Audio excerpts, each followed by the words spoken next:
ibihe byiza nanone kuri wo kuri Chelifam Media nizera ko umeze neza cyane aho uri hagiye hatandukanye uri mu Rwanda ndagusuje cyane uri mu ntara zigiye zitandukanye z'igihugu cy'u Rwanda uri muri Kigali ndagusuje cyane nkubwira ngo amahoro nawe uri hanze y'igihugu ndagusuje cyane nkubwira ngo ni karibu cyane nanone kuri Chelifam Media aho tugiye kubagezaho nanone amakuru meza tuba twakusanije mu bintu byinshi bigiye bitandukanye ngira ngo niba utarakora subscribe kuri Chelifam Media kuri subscribe kugira ngo tujye tubana amakuru n'ibiganiro bya buri munsi nge muri kumva nk'abandi mugisha Fabrice umungu w'Imana n'abantu nkabimfura cyane ngira ngo rero nanone reka tubane muri aya makuru.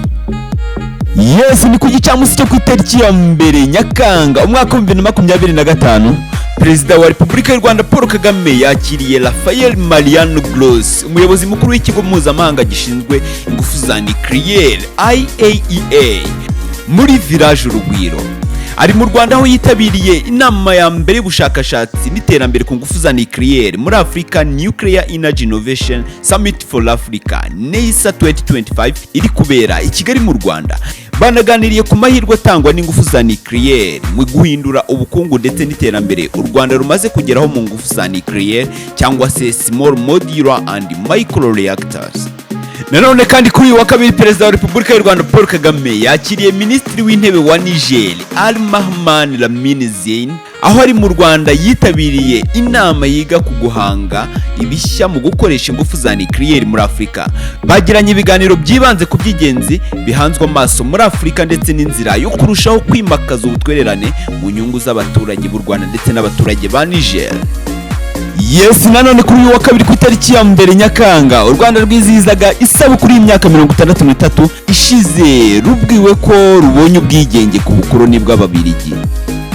Yes, ibihugu bitandukanye birimo Leta Zunze Ubumwe za Amerika, Leta ya Qatar ndetse n'ubwami bwa Saudi Arabia bwifurije Perezida wa Repubulika Paul Kagame, guverinoma n'abanyarwanda bose umunsi mwiza w'ubwigenge. Ambasaderi wa Leta Zunze Ubumwe za Amerika mu Rwanda Eric Kendler yagize ati umunsi mwiza w'ubwigenge ku banyarwanda, tuzakomeza gushimangira umubano wacu no kubaka iterambere rusange ry'ibihugu byombi. Ubutumwa bwanashimangiwe n'umunyamabanga wa Leta Zunze Ubumwe za Amerika Marco Rubio wavuze ko yiteguye gukorana n'u Rwanda mu kwimakaza uburumbuke n'umutekano mu bihugu byombi. Umuyobozi w'ikirenga wa Qatar yifatanije na Perezida Paul Kagame n'abanyarwanda kwishimira umunsi w'isabukuru y'ubwigenge. Nanone kandi umwami Salman bin Abdulaziz Al Saudi wa Saudi Arabia yohereje Perezida Kagame ubutumwa bwo kwifatanya n'abanyarwanda mu kwishimira uyu munsi w'ubwigenge.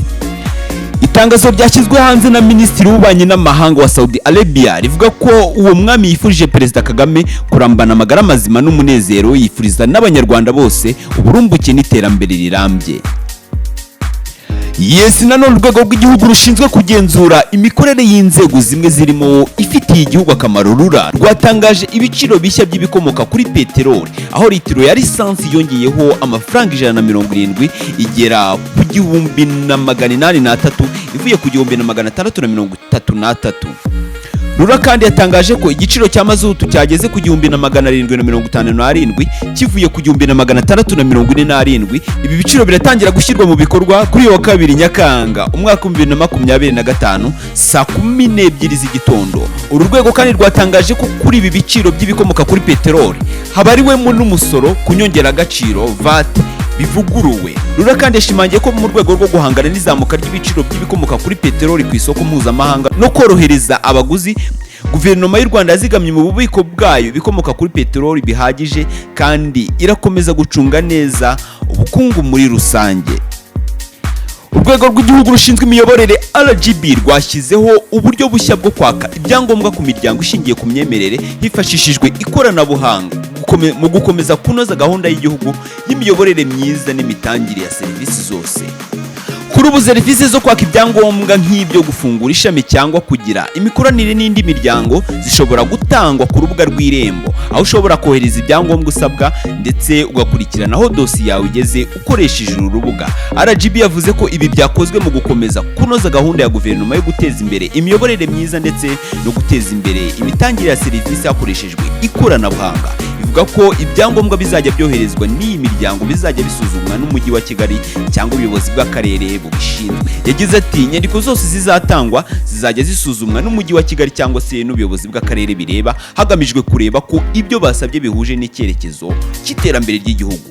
RGB isobanura ko ubu buryo bushya buzayifasha gutanga serivisi ku gihe, kwakira ibitekerezo no kwakira amakuru mashya ajyanye n'imikorere y'imiryango mishya ishingiye ku myemerere. Ubu kandi ni uburyo bwagiyeho ku bufatanye na Minisiteri y'Ubutegetsi bw'Igihugu Minaloc hagamije kunoza imikorere mu gihe cyo gusaba ibyangombwa no kwemeza ubusabe bwabyo.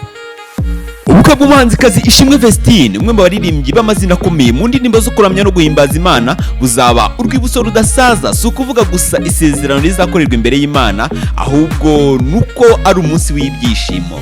Azahuriza hamwe urukundo n'ubusangirangendo mu muziki, amurika bwa mbere indirimbo Emmanuel yakoranye na murumuna we Kamikazi Dorcas. Uyu muhango uteganijwe kuwa gatandatu w'iki cyumweru ku itariki ya 5 Nyakanga umwaka wa 2025, uzabera mu Ntare Conference Arena, aho hazahurira abashyitsi b'ingeri zose barimo inshuti n'imiryango ndetse n'abakunzi b'umuziki wa gikirisitu. Inyarwanda yabonye amakuru yizewe avuga ko mu buryo butunguranye ariko buteguwe neza, Vestine na Dorcas bazamurikira abatumirwa amashusho y'indirimbo Emmanuel mbere yuko ishyirwa ku mugaragaro.